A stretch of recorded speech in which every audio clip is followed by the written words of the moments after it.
শাহিন শাহ আফ্রিদি বড় তারকা, বড় নাম।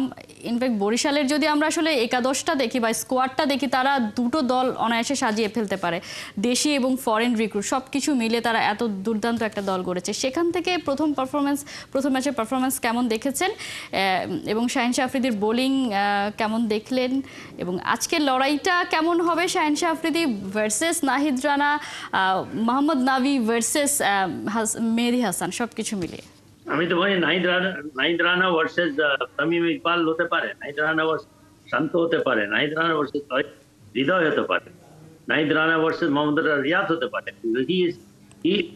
দেখেন, শাহিন আফ্রিদির অভিজ্ঞতা আছে, is not a clear way fast bowler. Nahid Rana হচ্ছে নতুন সেন্সেশন, সবাই তাকে নিয়ে কথা বলছে। ইশতিয়াক আহমেদ, আমরা যেই জায়গাটায় ছিলাম, আপনি আসলে নাহিদ রানাকেই এই লড়াইটাতে এগিয়ে রাখছেন। তারপরে যদি দু দলের বোলিং পারফরমেন্স নিয়ে কথা বলি, কারণ আমরা দেখেছি ব্যাটাররা যেমন আসলে পারফর্ম করে যাচ্ছে, জাস্ট দুদিনেই দেখলাম আমরা বিপিএলে বোলাররাও সেই সমান তালেই পারফর্ম করছে, সবকিছু মিলে ভালো উইকেট। অ্যাকচুয়ালি এখন পর্যন্ত যেটা দেখেছি, যে জিনিসটা নিয়ে যে সবসময় অভ্যস্ত না, good track which helps the bowlers as well as the batsman. এখানে আমরা 200 রান দেখেছি, 200 রানের কাছাকাছি হয়েছে, এরকম দেখেছি। We've seen good hitting. We've seen some good classical batting.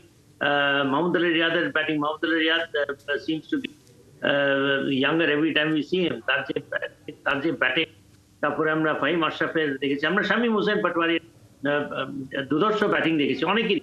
আমার মনে হয় যে ব্যাটিং বোলিং, নাহিদ রানার ভালো ব্যাটিং বোলিং দেখেছি আমরা, হাসান মাহমুদের ভালো বোলিং দেখেছি, মেহেদী হাসানের বোলিং দেখেছি। সবকিছু মিলিয়ে সো ফার যেটা সবচেয়ে এনকারেজিং মনে হচ্ছে, যে উইকেটটা is the type of wicket যেখানে ব্যাট বল সমান সমান ইয়ে পাবে, আমরা ভালো ব্যাটিং দেখতে পারবো। এবং আজকের খেলাতে we just hope that Tamim Iqbal আজকে যেন একটা ভালো ইনিংস উপহার দিতে পারে, বিকজ আমরা এখনো আশা করছি, ইভেন দো টি20 তে হয়তো বা সে নাই, but we want Tamim Iqbal to get back into the runs, সেটা যে কোনো ফরম্যাটে হোক না কেন। শান্ত অলসো নিডস টু, প্রথম বলে আউট হয়ে গেছে, that's all right, part of the game. Towhid হৃদয়কেও লুকড গুড। আমার মনে হয় যে বাংলাদেশি প্লেয়ার যারা আছে, তারা কিন্তু এই টি20 তে আমরা এখন পর্যন্ত দেখেছি যে তারা they have kept their momentum going.